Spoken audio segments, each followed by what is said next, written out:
Place to be, Ric Serritella, kind of like it is. Come fly with me here on the Football Playbook, episode 72, on this Wednesday, December 14th, 2022. Bird Gang, where you at? In the front, in the back, I see you.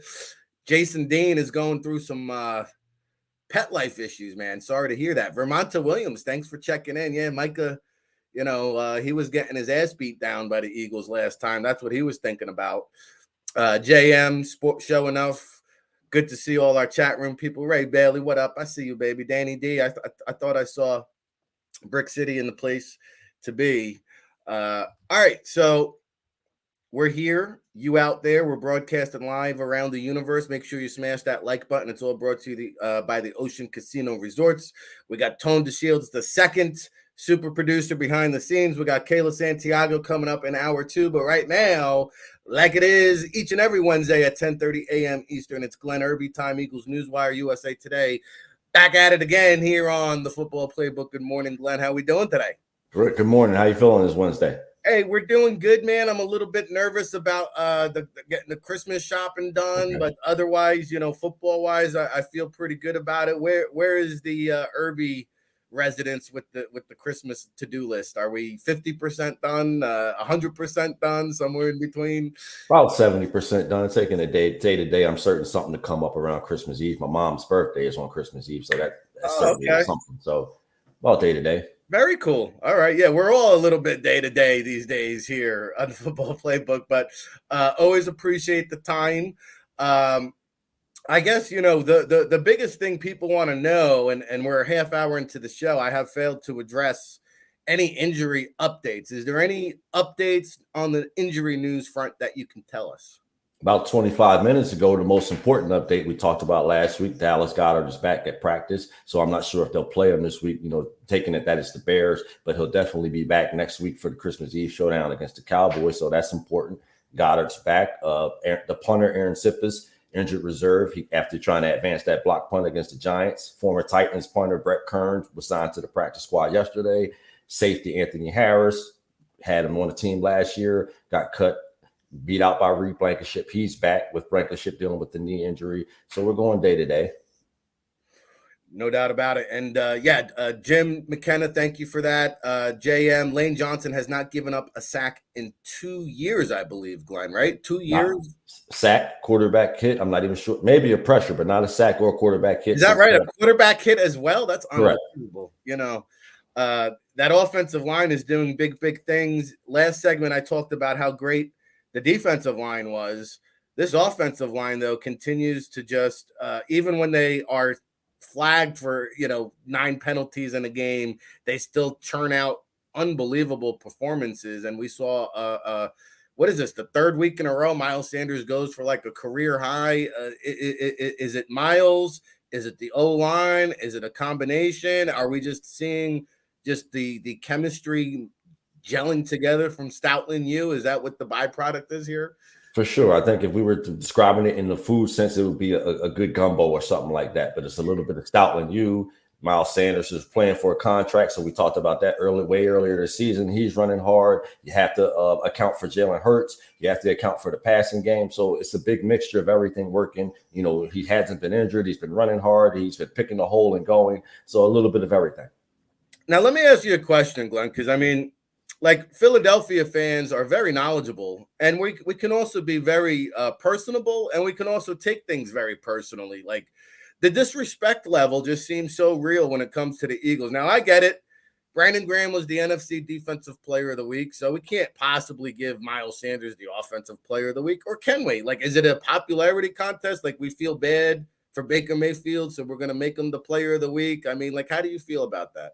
I think so. I think it's a little bit of the what's the craze that with everyone got a trophy, a participation trophy. So it looks wrong to week give the best team in the NFL, their quarterback the player of the week. Because if you did it that way, at this point, we might have 3 or 4 per player. So I think it's a little bit of that.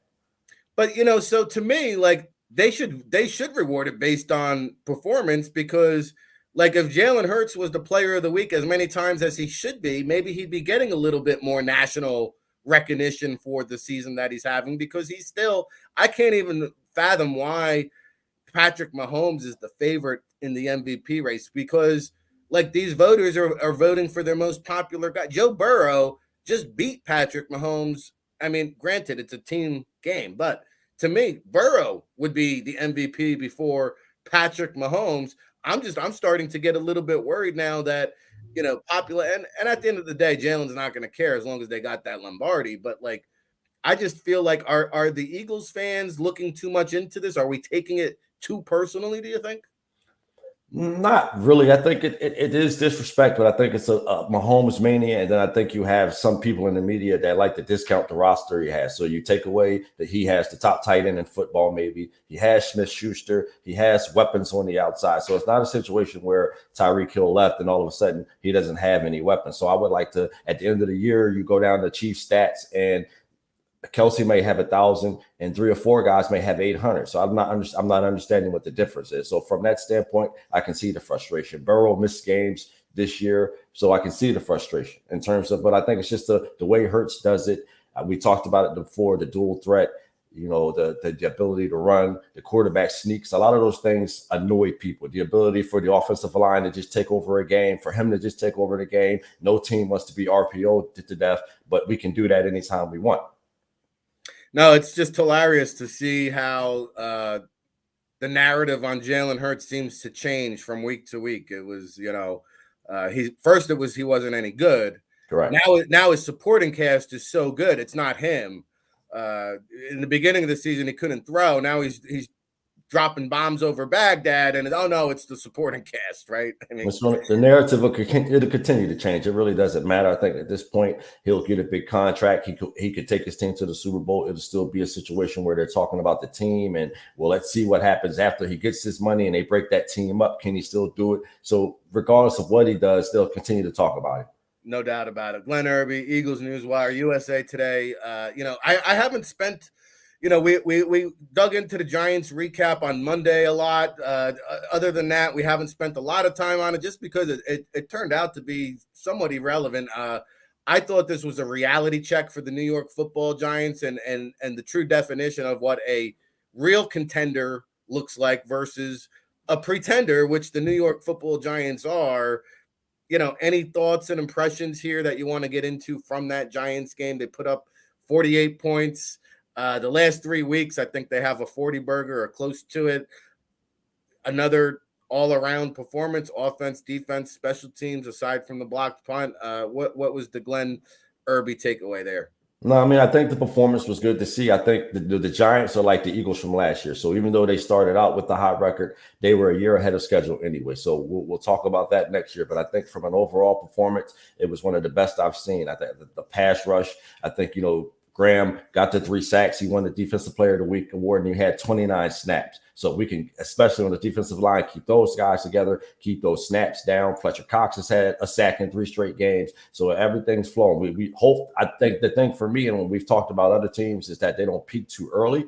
But in terms of an overall performance, an overall team performance, chemistry, coach, and all that, they're right there. Yeah, and you know what? If it was any other team, I might be a little bit concerned. Like if they beat the Bears this week and then seal the deal against the Cowboys, they're going to have everything all wrapped up, clinched, ready to go. Saints and Giants could be meaningless.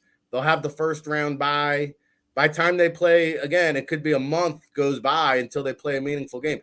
Any other team, Glenn, I would be concerned. But this Eagles team with guys like Brandon Graham and Lane Johnson and Jason Kelsey and Fletcher Cox and Jalen Hurts, it's just such a blend of veteran leadership, key leaders up top. Sirianni and Hurts ain't going to let the foot off of that gas pedal. I don't think they'll get too complacent, but it's never a good thing when you don't play a meaningful game in a month and then whoever you're facing most likely has been scrapping and clawing and fighting for their lives each and every week going into that matchup. Any concerns there about wrapping it up too early? Because you mentioned you don't want to peak too early. No, I think what you just said, I mean, I think that the temperament is perfect in terms of the right mixture of vets. You have Slay, you have the perfect quarterback, his temperament. So I think from that standpoint, I'm not worried about it. But like you said, if they wrap it up too early, you'll have a full month of football. You may want to rest starters. So it's a situation where you don't want to go into that divisional matchup pressing, knowing that you have to get the win there. So from that standpoint, the only thing that worries me might be, them going 21 to 28 days without a pressurized situation. Now, one thing that was worrisome about a month ago was the run defense, and Howie Roseman went out, shored that up. Linville Joseph, Ndamukong Suh, obviously. Linville Joseph saying, he's never seen a defensive line like this since his 2010 season back with the Giants. Remember OC and Tuck and JPP and all them boys. But, man, I'll tell you, since then, they've taken the axe to Jonathan Taylor, King Henry, Saquon Barkley. I see here it says the Bears are the number one rushing offense in terms of yardage, percentage-wise, 60%, which is unheard of in 2022 that a team is running the ball 60% of the time. And surprisingly, or maybe not, because sometimes he's running for his life, Justin Fields leads the league in yards per carry, 7.1 rushing yards per carry. Obviously, they got to stop the run, but that concern has lessened. What's the confidence level in terms of stopping the Bears' rushing attack? And I do know Khalil Herbert, it sounds like, is going to be out, so they'll be down one of their running backs. But David Montgomery is a yak kind of guy that can break tackles, right?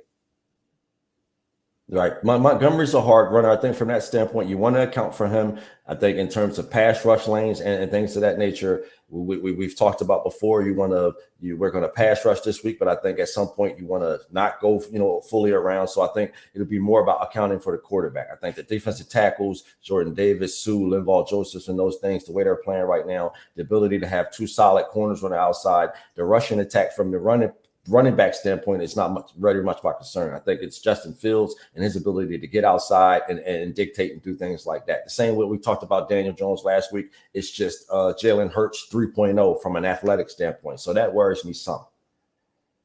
Yeah, and outside of Fields, though, I don't know where the points could come from. I know Chase Claypool they traded for, and he actually had 5 catches last week. I just went and checked that out. But, I mean, there are far and few weapons between. They got a big, tall tight end and Cole Kmet, but he's really more of just a possession red zone mismatch guy. So, unless the Bears get inside the red zone, he's not much of a factor.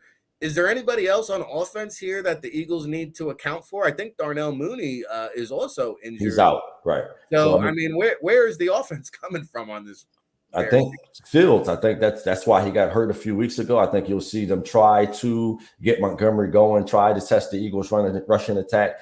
I think you have St. Brown on the outside, Claypool, like you talked about. So I think they'll try the two corners, but I think their best recipe would be to try Slay and try Bradbury, try Avonte Maddox in the slot. I'm not sure you could just line up and run over this Eagles team. So I think, that their best recipe for success would be trying the passing game, in my opinion. All right, well, we shall see. I guess this point spread keeps moving up. It went from a touchdown to 9.5. I didn't check it this morning. I would imagine by the time kickoff comes, it's probably going to be another double-digit point spread. I haven't checked the forecast in Chicago. I know it gets windy out there.